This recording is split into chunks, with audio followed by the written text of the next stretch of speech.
Alright guys, we have a brand new event in JoJo's Bizarre Adventure today, and that's going to be Tactical Simulation. And this one is probably the best event happening so far in this game.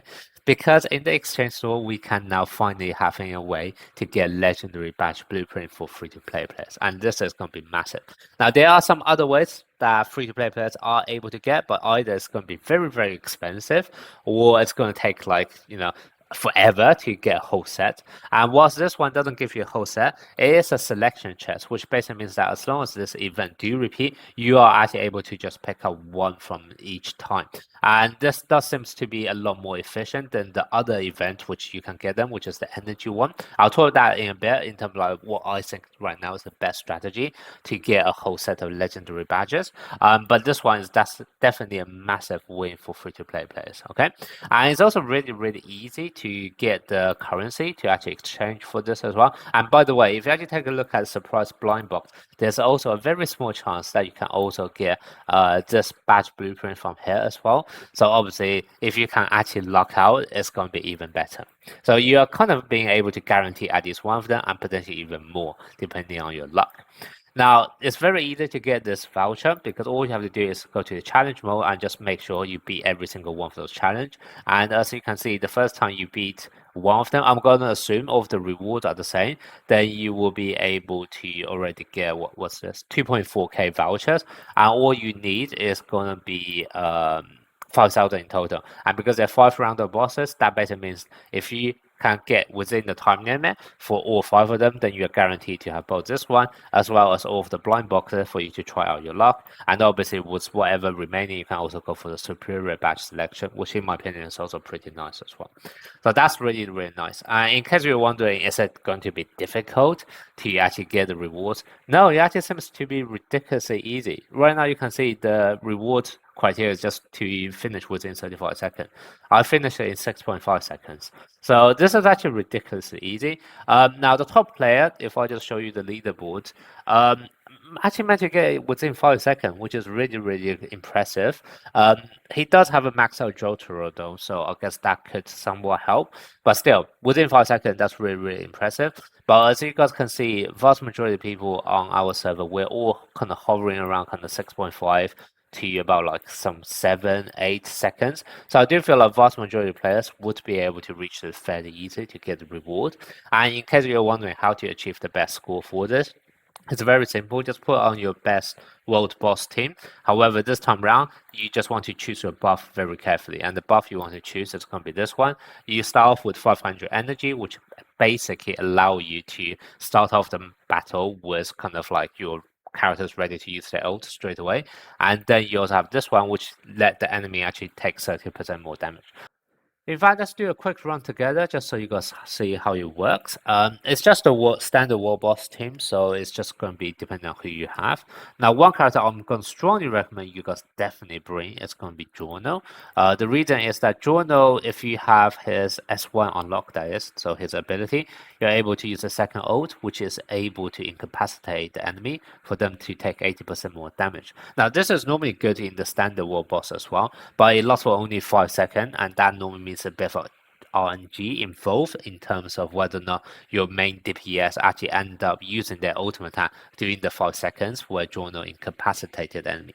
However, for this stage, he is like a must-have purely because the battle is only going to last for 7 seconds anyway. So you are able to essentially have this 80% damage taken for vast majority of the battle, which is great. So he's definitely going to be a must-have. Now, as for the other characters, you guys just bring your best DPS. Okay, so that's pretty much going to be the setup. So let me get out the damage board. My Jotaro is definitely going to do a lot more than everyone else, but as you can see, everyone's still putting their weight. In the end, 6.8 seconds, okay? So that's basically how you're able to do it. Last thing I want to cover in this video is going to be all the ways to get legendary badges as a free-to-play player and what's, in my opinion, the most optimal way to mix and match them, okay? So first of all, for spenders, it's going to be very easy because all you guys have to do is buy the monthly passes. Those are the most valuable money packs anyway, so you will probably just buy them and then you can redeem it from the monthly shop. That's probably the cheapest way if you are willing to spend. For free-to-play players, however, there are 4 different ways right now.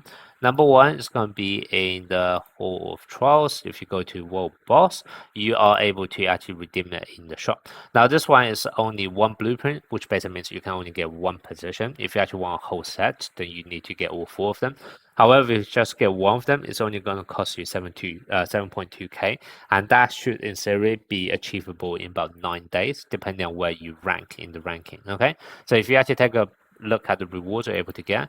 So every single day, if you're able to get triple S, that's already 150 tokens. And then depending on where you're ranking in the leaderboard. Now, this would actually fluctuate a bit. So for example, today I was only able to do 30 mil. However, yesterday I was actually able to do over 50 mil. So it will fluctuate a bit depending on who you have and also the boss you're up against. But as long as on average, let's say you are in about the 11th to 20th position, then you'll be able to get 650 badges from this. So if you have the 650 here plus the 150 from here, that's going to be 800 in total. And like I said here, it's going to cost you 6,000 for the blueprint plus another 1.2k from the raw stone, so it's going to be 7.2k for one position of the badge. If you're able to get 800 per day, that's going to be 9 days. If you want to go for a whole set, that's going to be 36 days. Okay, so this is probably the easiest way for everyone to actually obtain them. The only uncertainty here is whether or not we will actually be able to get more blueprints added to this, and also what's going to happen after 9 days. What's going to happen when you refresh it? Is it actually going to rotate, or is it actually just going to be new items added in, or just the limit is going to be refreshed? Okay, so there's just going to be still a bit of uncertainty for this one for the next 9 days. You may want to just hold on a bit to see. Personally, I would probably suggest maybe just get one blueprint for now for journal, because I feel like even at one particular rather than a whole set, just one of them is already be good enough, because it already provides you with the shield. Now, obviously, if you actually level up to the last level, it's able to give you 8%. But if you take a look at the jump from 1 to 2 to 3, it's not actually that big a jump. It's only gone from 2% to 3% to 4%. It's only really a big jump once you actually get to the 4 out of 4. So for this one, I feel like at least just pick up one of it for now, and then wait for 9 days to see what's going to happen afterwards. And that will determine whether or not you want to pick up the rest of it, or if this actually then rotate to a different character, then you may need to replan your strategy around this. Okay, but this is going to be the world boss section, the easiest way, but there's still a bit of uncertainty right now. Then the next way you can get it is going to be energy operation. Now this one, the interesting thing here is that in order to actually get them, you have to go all the way to the last stage of the energy store. However, you won't be able to get enough of those energies to actually go to the end in one particular session.